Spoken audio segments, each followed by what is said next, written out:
How can we share files and data over the network on a Windows computer? Well, it just so happens that the PuTTY program we talked about a couple lessons back supports the SCP protocol. The PuTTY package comes with a tool called the PuTTY Secure Copy Client, or pscp.exe. You can use it to copy files in a very similar way to the Linux scp command. Let's take a look. pscp.exe, and I'm going to grab a file from my desktop. Then I'm going to copy it to my Linux workstation.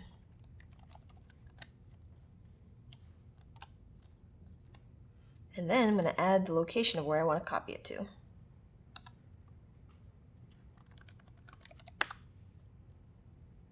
Now if you go back to my Linux workstation,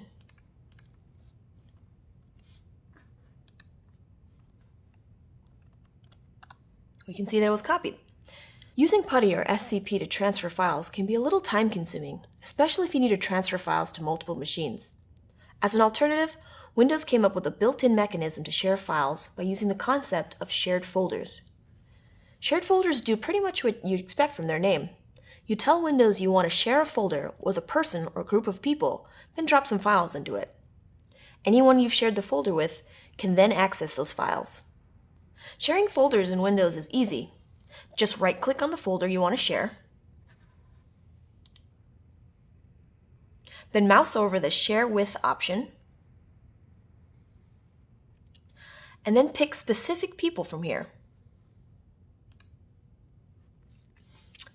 From here, you can add the individual users or groups you want to share the folder with. There's even an option to add everyone to the sharing permissions, which might be convenient, but isn't super secure. Once you've shared the folder, you can access it from other computers. Start by opening up this PC,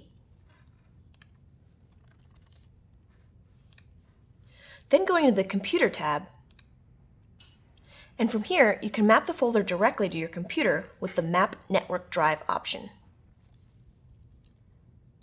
Finally, on another computer, you can visit it directly from the Run box by typing in / whatever the computer name is, and then / the folder name that you mapped it to. You might be interested to know that you can share folders from the command line too, using the netshare command. Netshare lets you do the same thing as the GUI sharing workflow, and you'll need to specify what kind of permissions you'd like to give which users. Let's say you wanted to give everyone on your network full permissions to a folder called ShareMe. You could execute this command from an elevated or administrator level PowerShell prompt.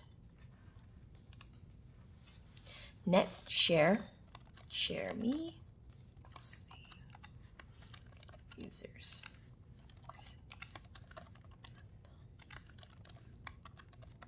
/grant everyone full. Users will be able to access the share folder by using the same methods we talked about before. The netshare command can also be used to list the currently shared folders on your computer by executing it without any arguments. If you'd like more information on netshare and its abilities, check out the documentation in the supplemental reading.